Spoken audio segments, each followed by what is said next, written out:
Deus, ao criar o ser humano, dotou a humanidade de inteligência e criatividade. No início da sua existência, homem e mulher usufruíam de habilidades e de total potencialidade dessa criatividade, visto o pecado ainda não ter deformado as faculdades mentais deles. E Deus disse para a humanidade usufruir e trabalhar os recursos naturais da natureza para seu próprio benefício. É o que a terminologia teológica ela chama de mandato cultural. Ou seja, é uma ordenança de Deus a que as culturas sejam trabalhadas em nosso planeta. Por vezes, ao lermos algum artigo científico sobre uma nova descoberta científica, nós ficamos fascinados com tamanha evolução em determinada área. Por exemplo, quando uma vacina é estudada e aplicada para conter um vírus, quanto benefício isso não traz, não é? Esse é um exemplo de que mesmo afetados pelo pecado, ainda há potencialidade na criatividade humana, porque ela é um dom de Deus para nós. Imaginemos então como estaria o mundo se o pecado não houvesse entrado e estragado tudo. Infelizmente, com a entrada do pecado, esse mandato cultural ele ficou também deformado. E a humanidade desde então tem usado sua criatividade e sabedoria para honrar a si mesma. Um exemplo muito claro disso foi a descoberta do átomo e as suas propriedades. Essa descoberta abriu um imenso leque para a ciência. Então, em um determinado momento histórico, criou-se a bomba atômica. No entanto, apesar disso, apesar dessa falha humana, apesar do pecado existir na existência humana, o mandato cultural que Deus determinou à humanidade continua valendo.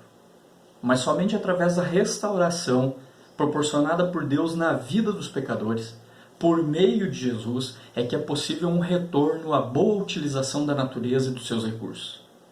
E assim o cumprimento do mandato cultural. E dessa forma, darmos a honra que Deus merece como nosso Criador.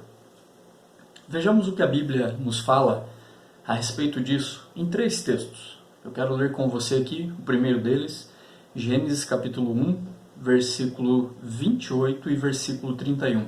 O texto diz o seguinte: Deus os abençoou e lhes disse: sejam férteis e multipliquem-se, encham e subjuguem a terra, dominem sobre os peixes do mar, sobre as aves dos céus e sobre todos os animais que se movem pela terra. Versículo 31. E Deus viu tudo o que havia feito, e tudo havia ficado muito bom. Passaram-se a tarde e a manhã, esse foi o 6º dia. Um segundo texto encontra-se em 1 Coríntios, capítulo 10, versículo 31, que diz: assim quer vocês comam, quer bebam, quer façam qualquer outra coisa, façam tudo para a glória de Deus. E um terceiro texto, 1 Timóteo, capítulo 4, versículo 4, que diz: pois tudo que Deus criou é bom, e nada deve ser rejeitado se for recebido com ações de graças. Vemos nesses 3 textos a Bíblia, a Palavra de Deus, incentivando a que nós, seres humanos, usufruamos da natureza e isso para a glória de Deus. Temos aprendido na Bíblia que há um Criador, há uma criação, e há uma grande distinção entre eles. Jamais devemos confundir a criação com o Criador ou o Criador com a criação. Mas Deus, sendo esse Criador, ele ordena então que nós o obedeçamos. A distinção que há entre o Criador, o nosso Criador que é Deus, e nós, criaturas, é que Ele manda, Ele ordena e nós obedecemos. E com relação ao usufruto da natureza, da criação toda, não seria diferente. Deus tem as suas ordenanças para nós, seres humanos. E nós, então, a nós cabe obedecermos essas ordenanças, para que haja um bom propósito. O propósito é bom, na verdade. Deus estabeleceu um bom propósito para nós e para o restante da criação. Mas nós devemos obedecer a sua ordenança, os seus mandamentos, para que a gente possa viver de forma boa dentro da criação. O universo, ele foi projetado por Deus para alcançar os objetivos que Deus tem em mente. O cristianismo, então, como cosmovisão, ele compreende que esse relacionamento criador e criatura é a base para o entendimento que nós temos ou que nós devemos ter como seres humanos sobre a criação, sobre o universo. A criatura deve honrar e louvar ao Criador. Afinal, tudo que existe foi criado para Ele e não para nós. Portanto, devemos aprender na Bíblia como glorificar a Deus. Também por meio do mandato cultural, agindo de forma responsável e correta no uso da criação de Deus. Há um Criador e há criaturas feitas à sua imagem para glorificá-lo. Ou seja, para prestar-lhe toda a adoração e honra que merece alguém com suprema majestade, assim como Deus é. Glorificamos o nosso Criador dentro dos limites da sua boa criação. Deus deu um julgamento de valor a respeito de todas as coisas que Ele criou. Quando terminou, Deus viu tudo o que havia feito e tudo havia ficado muito bom. Se tudo que Deus criou é bom, conforme nos diz a Bíblia, então aqueles que obedecem à sua palavra e seguem os seus mandamentos, ou seja, o seu povo, não podem restringir a sua expressão de piedade ou o seu culto à religião em particular, mas devem buscar seus propósitos em todas as esferas da vida, quer sejam públicas ou particulares. O cristianismo é uma cosmovisão de uma afirmação de mundo que abraça a criação como um dom vindo de Deus. A Bíblia rejeita a cosmovisão que não acredita ser bom tudo que Deus criou, distinguindo entre coisas e coisas criadas. Lembramos aqui de uma linha da filosofia chamada maniqueísmo. Essa cosmovisão maniqueísta, ela diz que a matéria é algo ruim. Aquilo que existe, as coisas que nós podemos tocar, são ruins e indignas, portanto, de usufruto. Essa filosofia, então, ela rejeita tudo o que Deus chamou de bom. Perceba que existem cosmovisões que contrariam frontalmente o que a Bíblia fala, porque Deus diz que Ele criou todas as coisas, Ele criou a matéria, Ele criou o mundo que nós vemos e chamou de algo bom. E filosofias como essas, ou cosmovisões como essas, o maniqueísmo, atribuem algo ruim à matéria, algo ruim ao que é físico. Paulo, em 1 Timóteo, capítulo 4, versículo 4, que nós lemos no início, diz que tudo que Deus criou é bom e nada deve ser rejeitado se for recebido com ações de graças. Daí a conclusão do texto de 1 Coríntios 10, 31, que diz que assim quer vocês comam, quer bebam, quer façam qualquer outra coisa, façam tudo para a glória de Deus. Perceba na teologia do apóstolo Paulo que ele diz que as coisas que Deus criou são boas, portanto, usufruídas da maneira correta, que é glorificar a Deus com o uso das coisas que Ele criou. Nós estamos fazendo a coisa certa, estamos obedecendo a Deus e, com isso, dando glórias a Ele. Isso não significa que as coisas boas da criação elas não estejam sujeitas ao abuso pecaminoso, por ser o homem pecador. A humanidade é pecadora, portanto, nem sempre, ou uma boa parte das vezes, a humanidade não vai usufruir da maneira correta aquilo que Deus criou. Mas as boas coisas que fazemos com o nosso corpo, mesmo as atividades básicas, como comer e beber, como nos disse o texto, estão sob as bênçãos do nosso Deus Criador. Podemos assim traçar algumas conexões diretas com o nosso cotidiano. A nossa verdadeira cosmovisão não é meramente aquela em que afirmamos crer, mas a que de fato vivemos no mundo. Não é uma idealização intelectual ou uma simples abstração, mas um conjunto de práticas.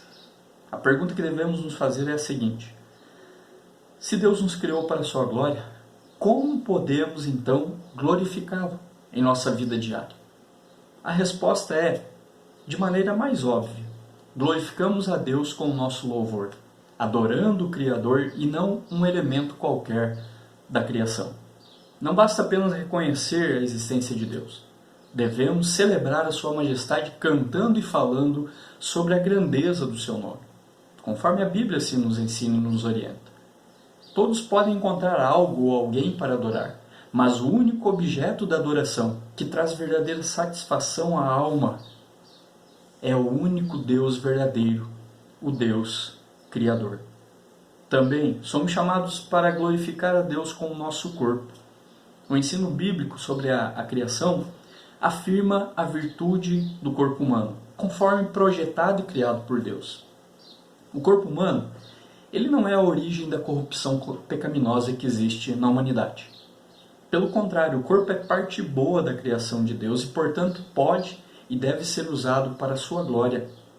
Nossos olhos e ouvidos, nossos pés e mãos, a nossa boca, o nosso cérebro, são todos instrumentos para servir a Deus. 1 Coríntios capítulo 6, 20 diz o seguinte: vocês foram comprados por alto preço. Portanto, glorifiquem a Deus com o seu próprio corpo. A virtude inerente do nosso corpo, ela inclui sexualidade. Deus nos fez seres sexuais, macho e fêmea, homem e mulher. E isso também é parte da criação que Deus considera boa.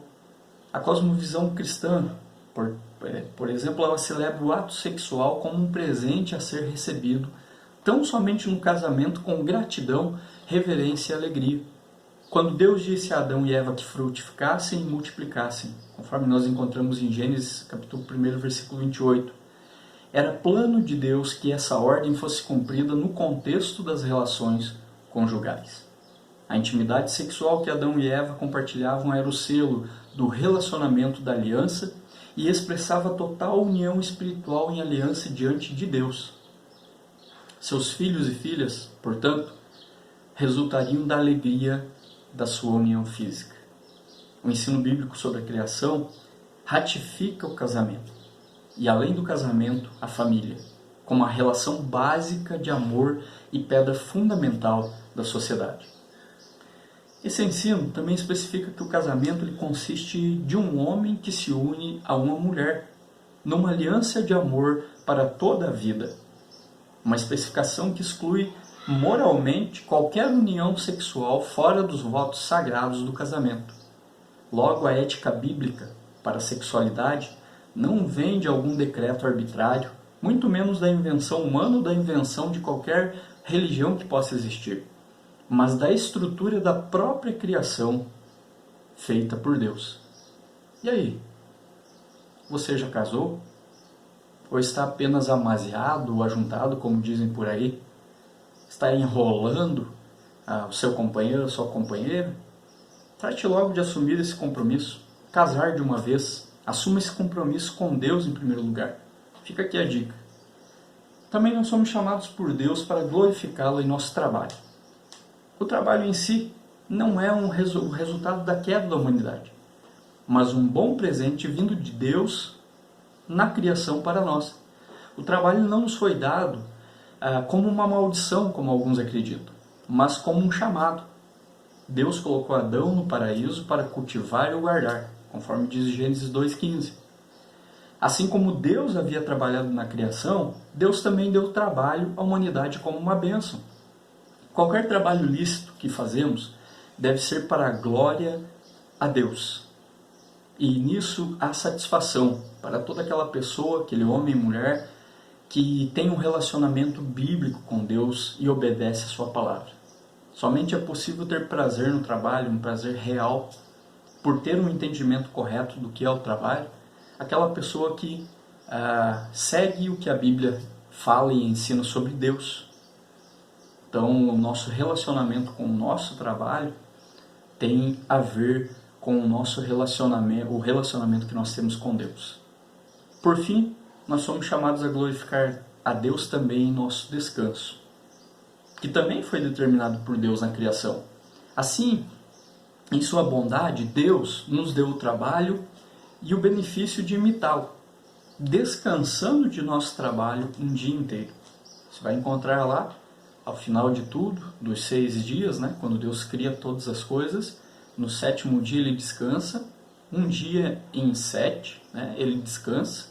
Lembre que naquela época não havia calendário como nós conhecemos, então o sábado bíblico ele não significa um dia específico, um dia que nós demos o nome de sábado, mas ele significa descanso, é o Shabat na língua hebraica. É um dia que você descansa em 7 dias trabalhados, você descansa um.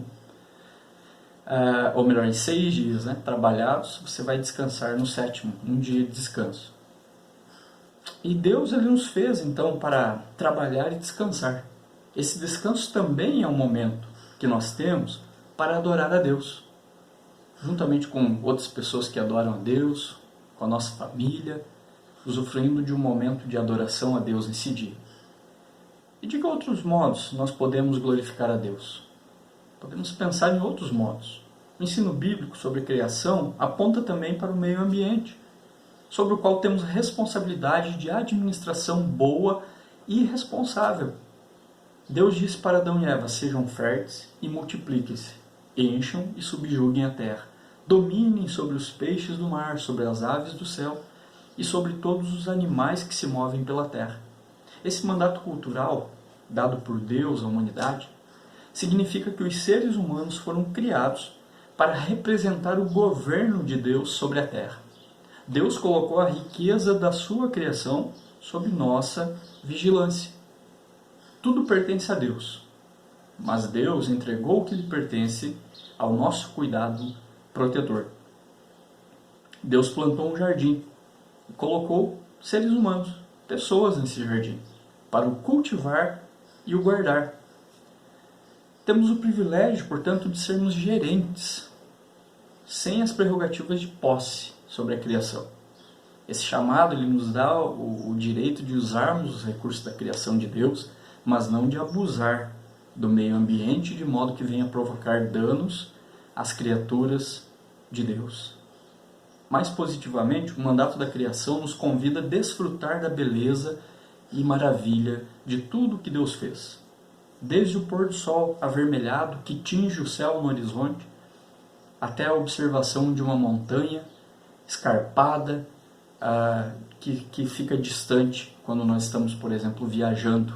Né? Você talvez já tenha tido a experiência de estar viajando e com o seu carro e você olhar a natureza ao seu redor, uma montanha belíssima, e ficar fascinado com aquilo. Isso é um privilégio, né, para nós podermos observar essas coisas e sabermos que foi Deus que criou e nos deu como um presente para que a gente usufrua. O mundo em que vivemos, ele não deve então ser idolatrado ou destruído, mas preservado e usufruído. Eu achei interessante essa colocação do reformador João Calvino sobre o cuidado da criação.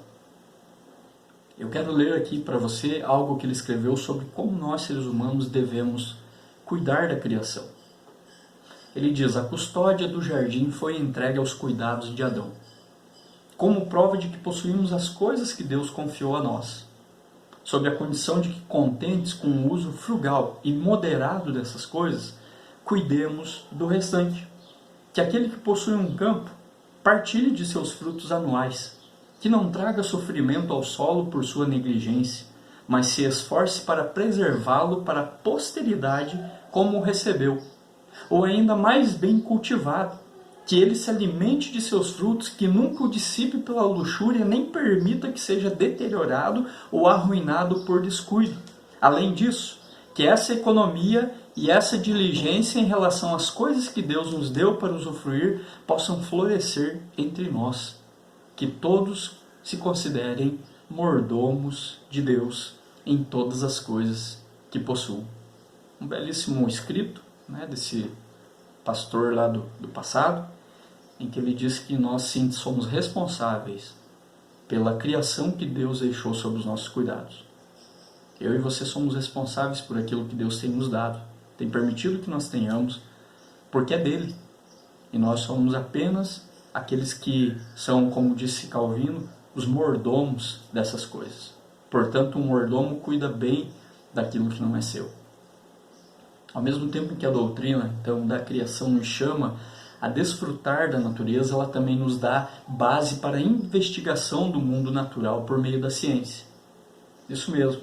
A doutrina bíblica da criação jamais entra em conflito com a ciência, mas a doutrina da criação torna a ciência possível ao estabelecer um universo no qual a percepção sensorial nos oferece informação confiável a respeito do que realmente existe. No Jardim do Éden, Adão começou o trabalho científico. Desde aquela época já houve o começo do trabalho científico, por exemplo, quando Adão ele começa a classificar os animais, lá em Gênesis capítulo 2, versículos 19 e 20, ele começa a classificar os animais por nomes. Ele começa a dar nomes para os animais, pelas suas características ali físicas. Então isso é ciência, é você observar as coisas existentes e começar a pensar sobre elas, refletir sobre elas e também a aplicação, o uso dessas coisas. Desde então, o povo de Deus eles têm se interessado na ciência, em parte como uma forma de explorar a mente do Criador. Compreendida adequadamente, a ciência não é apenas o universo, o estudo do universo físico, mas também uma exploração do que Deus criou. Isso mesmo que eu estou falando aqui para você. O cristão, ele não deve ser alguém bitolado. Não deve ser alguém, como a gente diz por aí, tapado. Nós somos incentivados pela palavra de Deus a sermos pessoas inteligentes. E que também fazem o fruto da ciência para compreender as coisas que o nosso Deus criou e nos deu. A ciência é um presente de Deus, que oferece tantas oportunidades quanto a teologia de conhecer a mente do Criador. A doutrina da criação também traz valor às demais áreas da vida. Por exemplo, a arte e a música. Embora não haja nada específico a esse respeito em Gênesis 1 e 2, no capítulo 4 nós somos apresentados a um personagem chamado Jubal. A Bíblia o chama como o pai de todos que tocam harpa e flauta, lá em Gênesis 4:21. O que fazemos com o som e a imagem é parte inerente também da potencialidade de criação. Isso é apresentado de forma dinâmica na vasta diversidade de música e de arte produzida por todas as culturas ao redor do mundo. Quer intencionalmente ou não, os artistas e músicos que retratam o bom, o verdadeiro e o belo estão cumprindo um chamado divino à criatividade. Casamento e família, trabalho e lazer, ciência e o cuidado da criação, arte e música. Juntos, esses aspectos variados da vida humana compreendem o nosso mandato cultural. Fundamentados na ordem para encher, dominar e governar a terra, recebemos de Deus a responsabilidade de desenvolver as possibilidades da criação de maneira a revelar o louvor ao nosso Criador e encher a terra com a sua glória. Não é apenas uma parte da vida que deve glorificar a Deus, mas toda ela, em toda a sua completude. É assim que as coisas deveriam ser, e é assim que podem ser quando temos um relacionamento com Deus por meio de Jesus. Jesus nos dá condições novamente para podermos cumprir o mandato cultural da maneira como Deus assim o quer. Quero deixar algumas reflexões aqui para pensarmos sobre o que temos feito com a nossa vida e com a criação. Você compreende que foi criado para adorar a Deus em todo o tempo, em todas as esferas da sua vida? Você tem essa compreensão de que você é uma criatura de Deus e por meio de Jesus tornada em filho de Deus ou filha de Deus? E você tem então, portanto, essa compreensão de que foi criado para a adoração, adorar a Deus em tudo que você faz, com todo o seu ser? Eu e você, nós temos adorado e glorificado a Deus por meio de nossos corpos, cuidando e zelando por eles, não nos deixando ser levados por tantas tentações que o mundo oferece, tantas coisas que degradam a imagem de Deus em nós.